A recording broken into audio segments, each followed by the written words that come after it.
Hello everyone, welcome to the video lecture series of Mathematics 4. The subject code is KAS 302/KAS 402. And here we are in lecture number 9 of unit number 3. So in the previous lectures हम लोग बात कर रहे हैं curve fitting topic के ऊपर, जहां पे अब तक हमने सीखा है कि स्ट्रेट लाइन आपको गिवन है. If you want to set the straight line y is equal to a plus bx, और if you want to set the exponential category curve like y is equal to a e to the power bx या 8x to the power b या a b to the power x, whatever the exponential curve, या जो last topic हमने किया था that is p v to the power gamma is equal to c. तो any category of exponential curve आपको set करने के लिए आ सकता है, जिसको हम सबसे पहले स्ट्रेट लाइन में ही कन्वर्ट करते हैं. इसलिए मैंने आपको लास्ट लेक्चर, जो कि मैंने specially previous year question based बनाया था, उसमें भी मैंने यही बोला था कि this type of exponential curve is very very important.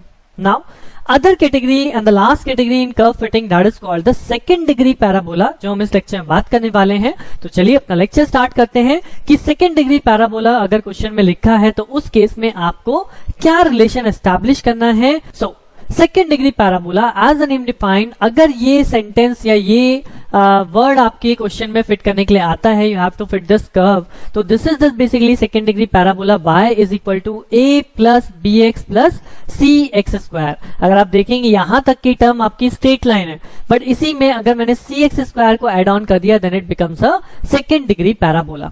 तो जैसे हमें स्ट्रेट लाइन याद रखना है, एक्सपोनेंशियल कर्व याद रखना है, उसी तरह से आपको पैराबोलिक इक्वेशन भी याद रखनी है, क्योंकि ये most of the time question में मेंशन नहीं होती. Now what is the steps to establish?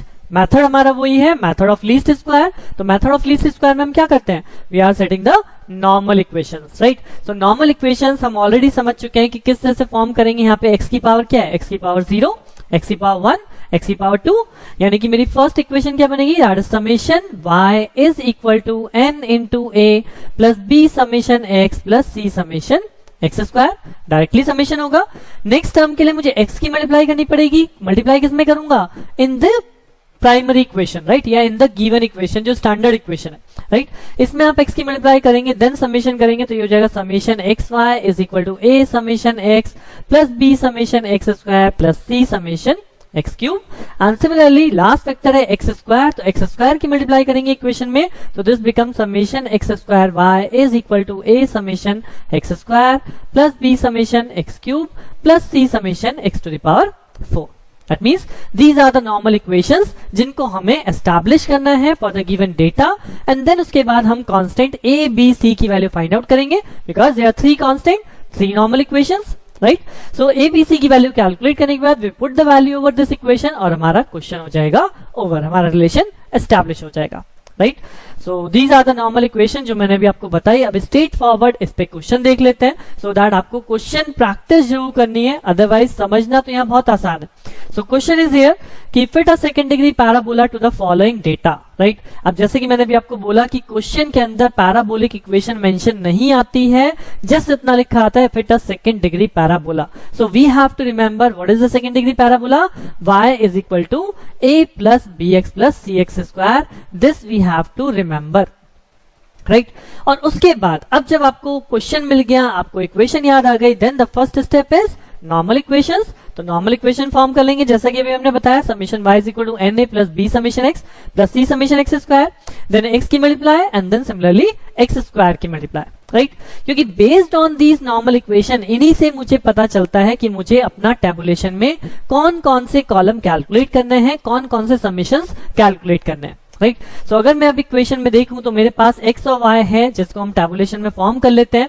उसके बाद यहाँ पे मुझे रिक्वायर्ड है summation x square, summation x cube, summation x to the power 4. I required x y, I required x square y. So basically जितनी term आपको normal equation बनाने के लिए चाहिए वो वन बाय वन यहाँ पे सब कैलकुलेट होती है. एक्स स्क्वायर देखिए कैलकुलेट किया, 0 का स्क्वायर 0, 1 का स्क्वायर 1, 2 का square 4 and then summate. Similarly x cube, x 4, x y and x square y, सभी कॉलम आप लोग कैलकुलेट करेंगे and then will calculate the summation values.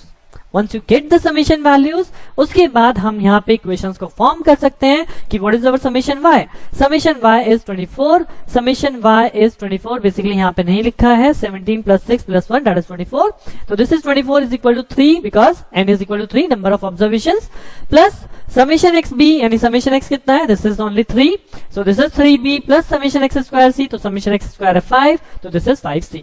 तो आई होप इन इक्वेशंस को सेट करने में आपको कोई प्रॉब्लम नहीं होगी, क्योंकि अब तक हम क्वेश्चंस कर चुके हैं। So now you have a better idea, और आई कैन से कि अब तक आपने बहुत अच्छे से इसकी प्रैक्टिस कर ली होगी। अभी तक आपने वीडियो को पॉज करके इस क्वेश्चन को यहाँ तक सॉल्व कर लिया होगा, and once we solve the question then we can calculate the value of a b c with the help of your calculator. और कैलकुलेटर जैसे कि मैंने बोला था 100 ms मिनिमम अगर आपके पास नहीं है, इफ यू हैव 82 ms और समथिंग लेस, तब उसके बाद आप वहां पे 3 अननोन्स के लिए इक्वेशन सॉल्व नहीं कर सकते हैं। बट 3 अननोन्स को सॉल्व करने की फैसिलिटी और अवेलेबिलिटी में कहूं तो 100 ms के अंदर है, and that is allowed in our equative exams, right. So आपको मिनिमम ये कैलकुलेटर, इसलिए मैंने प्रीवियस लेक्चर्स में ही बोला था कि ये कैलकुलेटर आपके पास होना चाहिए, तभी आप यहाँ पे इन 3 इक्वेशंस को डायरेक्टली सॉल्व कर पाएंगे। सो इक्वेशन में जाना है, मॉड सेट करना है, अननोन्स 3 लेना है, देन उसके बाद a1 b1 and this is your basically c1 and this become your d1 value, right. This is basically a1, this become d1, b1, c1 and d1 जब आप इक्वेशन मोड में work करोगे। So just put the values and solve these equation with the help of calculator. Once you solve this you will get a is equal to 1, b is equal to 2 and c is equal to 3। केवल direct आपको लिखना होता है, यहाँ पे कोई steps required नहीं है कि आप लोग कैसे इक्वेशन को सॉल्व करके ला रहे हो, केवल हमें डायरेक्टली यहाँ मेंशन करना होता है कि by solving these equation a is equal to 1, b is equal to 2 and c is equal to 3। Once you get this values, ये वैल्यूज आपको यहाँ फाइनली इक्वेशन में रखते हैं, तो y इज इक्वल टू हो जाएगा 1 plus 2x plus 3x square. This is the required relation, जो कि आपका सेकेंड डिग्री पैराबोला है, जो आपको इस डेटा पे सेट करना था, राइट। अब आप इस पे बेस कोई भी क्वेश्चन अप्लाई कर सकते हैं। आई होप कि आप लोगों को कर्व फिटिंग में तीनों टाइप की कैटेगरी मैंने आप लोगों को बता दी है, और अब तक आप लोग इसमें बहुत अच्छे से समझ भी चुके होंगे। अभी आपके पास कोई कंफ्यूजन नहीं होगा, राइट। स्ट्रेट लाइन आए या एक्सपोनेंशियल कर्व आए या सेकेंड डिग्री पैराबोला आए, now you can do it. But कई बार ऐसा होता है क्वेश्चन में कि आपको इनके अलावा भी कुछ और कर्व्स हैं हमारे पास जिनके नेम डिफाइन नहीं है, एग्जैक्टली रिलेशन में डिफाइन नहीं होते, but in the question we get those type of curve, और उसके ऊपर आपको आ जाता है कि now establish this type of curve. तो मेनली क्या है इसके अंदर, कर्व फिटिंग के अंदर mainly square method of least square के अंदर हमें करना क्या होता है, we want to calculate only and only normal equations, right. So मैं यहाँ पे कुछ कर्व्स आपके सामने रख रहा हूँ, किस तरह से नॉर्मल इक्वेशंस बनाई जाती है वो भी आप लोगों को दिखा रहा हूँ वंस अगेन। वैसे तो अभी तक आपको क्लियर है, बट फिर भी मैं यहाँ पे आपके सामने 1 बाय 1 कर्व रखूंगा, सो दैट आप उसकी नॉर्मल इक्वेशंस बना सकें। सो बिफोर गोइंग प्रोसीड, और मैं कहूँ कि आगे बढ़ने से पहले, जैसे यहाँ पे जैसे मैंने कर्व लिखा y is equal to ax plus bx square, so now अब खुद से सोचिए कि इस कर्व को सेट करने के लिए what are the normal equations. जी हाँ, नॉर्मल इक्वेशंस क्या होंगी, सबसे पहला यहाँ पे x का वेरिएबल है, तो x की मल्टीप्लाई करूंगा तो I will get summation of x y is equal to a summation of x square plus b summation of x cube. Similarly the second जो हमारे पास वैल्यू है वो है x की टर्म में एक्स स्क्वायर, तो एक्स स्क्वायर की value multiply करूंगा तो यहाँ पे बन जाएगा x square y is equal to a summation x cube plus b summation x to the power 4। तो अल्टीमेटली नॉर्मल इक्वेशन बनाने में हम करते क्या है, हमारे पास जो भी x की पावर्स हैं हम उसी की मल्टीप्लाई करते हैं, किसमें, in this given curve equation, और वहां से कितनी नॉर्मल इक्वेशंस बनाते हैं, जितने की हमें वेरिएबल्स अननोन है। अगर यहाँ पे a और b दे आर 2 वेरिएबल्स, तो मैंने यहाँ पे 2 ही नॉर्मल इक्वेशंस फॉर्म करी हैं, जबकि अगर मैं लास्ट क्वेश्चन में जाऊं तो वहां पे आपने देखा था दे आर 3 वेरिएबल्स, तो हमने यहाँ पे 3 इक्वेशंस फॉर्म की थी, right. Another type of curve देखते हैं, suppose for an example you have the curve y is equal to ax square plus b by x, right? Now what are the 2 powers of x? अब इस type की question में मैं आपको एक बहुत इंपॉर्टेंट चीज बोलूंगा जो आपको कन्वर्ट करनी होगी, तो हमेशा गलती होने के चांसेस बिल्कुल खत्म हो जाते हैं, और वो क्या है, अगर आपको अभी तक जो हमने इक्वेशंस देखी उसमें हमें x की पॉजिटिव पावर मिल रही है, राइट, बट अगर यहाँ पे हम देखें तो यहाँ पे हमें x की नेगेटिव पावर मिल रही है। दैट मींस मैं अगर इस इक्वेशन को इस फॉर्मेट में लिखूं y is equal to ax square plus b x to the power -1, right. So now I got the positive power as well as negative power, या मैं कहूं तो अब मैंने x को पावर फॉर्म में कन्वर्ट कर लिया। तो जब भी अपॉन x में कुछ भी टर्म आती है ना, तो आप उसे ऊपर ले जाइए और उसे उसके नेगेटिव पावर या पॉजिटिव पावर जिसमें भी कन्वर्ट हो रही है उसमें कन्वर्ट कर लीजिए। Why? बिकॉज अब मुझे ये मेरा गिवन कर्व हो गया फॉर एग्जाम्पल, और मुझे क्लियरली पता चल गया कि मुझे किस वेक्टर की मल्टीप्लाई करनी है। तो मुझे किस वेक्टर की मल्टीप्लाई करनी है, एक बार एक्स स्क्वायर की मल्टीप्लाई करूंगा and second time x inverse की मल्टीप्लाई करूंगा, राइट। सो अगर आप एक्स स्क्वायर की मल्टीप्लाई करते हैं तो ये बन जाएगा summation of x square y is equal to a summation x to the power 4 plus b summation x, right, क्योंकि x इनवर्स में आपने x स्क्वायर मल्टीप्लाई करा तो यहाँ बच जाएगा x। And what is the second equation, second equation के लिए x इनवर्स की मल्टीप्लाई करेंगे तो ये हो जाएगा summation of x inverse y is equal to a summation of x, क्योंकि आपने x इनवर्स की मल्टीप्लाई करी है, प्लस यहाँ पे हो जाएगा b summation x minus 2, right. So ये चीज जैसी आप करेंगे तो कभी भी गलती होने के चांसेस हमारे नहीं होते। नाउ अब ये नॉर्मल इक्वेशंस हमें गिवन डेटा के लिए सेट करनी है और मुझे पता है कि मुझे क्या क्या कैलकुलेट करना है। I need x square y, I need x4, I need summation x, I need summation x inverse, यानी कि x की पावर -1 कैलकुलेट करते जाएंगे हम कॉलम में। सपोज यू हैव x और उसके बाद आप x इनवर्स कैलकुलेट करिए, उसके बाद x -2 कैलकुलेट कीजिए। So with the help of calculator we can calculate for each and every value of x, हम x इनवर्स x -2 कैलकुलेट कर सकते हैं, right. And once you calculate, उसके बाद का प्रोसीजर आई होप कि आप अब तक आपको क्लियर है। आपको केवल कांस्टेंट फाइंड आउट करने होते हैं, then you have to put the constant in the given relation. ये चीज ध्यान रखिएगा कि गिवन रिलेशन पुट करना है, ऐसे इसमें मत पुट करिएगा कि आपका आंसर आपने ऐसे छोड़ दिया। You have to put in the given relation. ये हमने कन्वर्ट किया है अपनी सहूलियत के लिए, हमारे लिए नॉर्मल इक्वेशंस बनाना आसान हो जाए, राइट। जैसे कि फॉर एग्जांपल अगर मैं आपको अनदर टाइप का कर्व कहता हूं, suppose the curve is y is equal to a plus b by x plus c by x square. Now what, अब इस कर्व को सबसे पहले अपनी नेगेटिव पावर में यानी इसे कन्वर्ट कर लेंगे। It can be written as a into b, a plus b x inverse plus c into x minus 2। Now I can normally write the normal equation. Simple मैं फॉर्म में लिख सकता हूँ कि first of all I need summation y. This become n a plus b summation x inverse plus c summation x minus 2. Then we will write summation x inverse of y.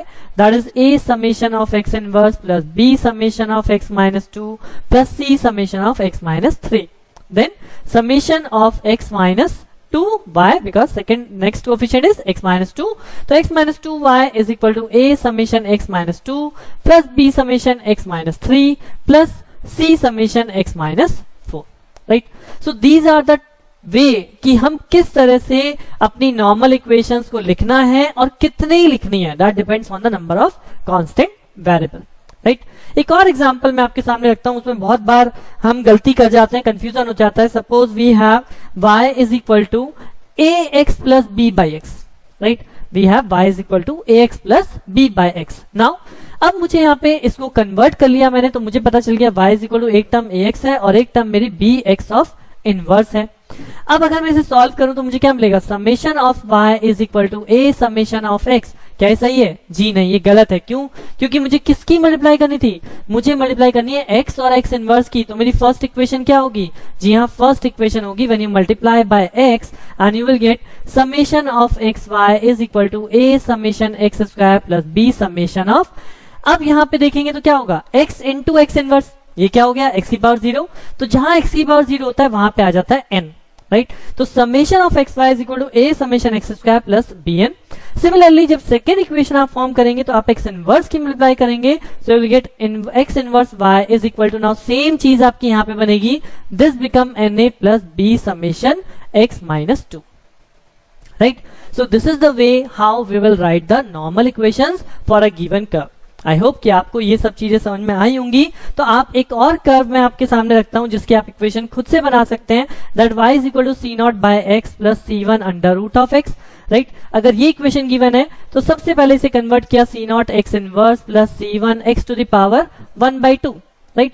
अब आपके पास पता है कि आपको किसकी मल्टीप्लाई करनी है, you have to multiply first of all summation x inverse of y, this is equal to c not, ये हो जाएगा x माइनस 2 समेशन, और यहाँ पे इसी तरह पावर को एड ऑन कर लीजिए कि x की पावर 1/2 है, आप x इनवर्स से मल्टीप्लाई कर रहे हैं, यानी x की power 1/2 into x of inverse, क्या वैल्यू बन जाएगी, यानी वैल्यू बन जाएगी x की पावर माइनस ऑफ हाफ, यानी c1 समेशन x की power minus of half. Similarly, we can calculate the second equation x to the power half of y यानी under root x to the power 1/2 से multiply कर दिया, तो similarly यहाँ पे हो जाएगा समेशन x की पावर -1/2 प्लस ये हो जाएगा c1 x की पावर 1/2 इंटू x की पावर 1/2, ये हो जाएगा summation of x, right. So in this way we can form the normal equations and then आप लोग constant value calculate कर सकते हैं. So I hope after doing this lecture आप लोगों को कहीं पे भी नॉर्मल कर्व बनाने में कोई प्रॉब्लम नहीं आएगी. नॉर्मल इक्वेशंस आप बहुत अच्छे से बना सकते हैं. So इसी के साथ हमारा लेक्चर ओवर होता है. विद दिस सेम हम ये भी कह सकते हैं कि दिस टॉपिक इज ओवर. अब नेक्स्ट लेक्चर से मैं आप लोगों के साथ नेक्स्ट टॉपिक शुरू करूंगा, that is called the correlation. So बने रहिए मेरे साथ, मिलते हैं नेक्स्ट लेक्चर में. Thank you.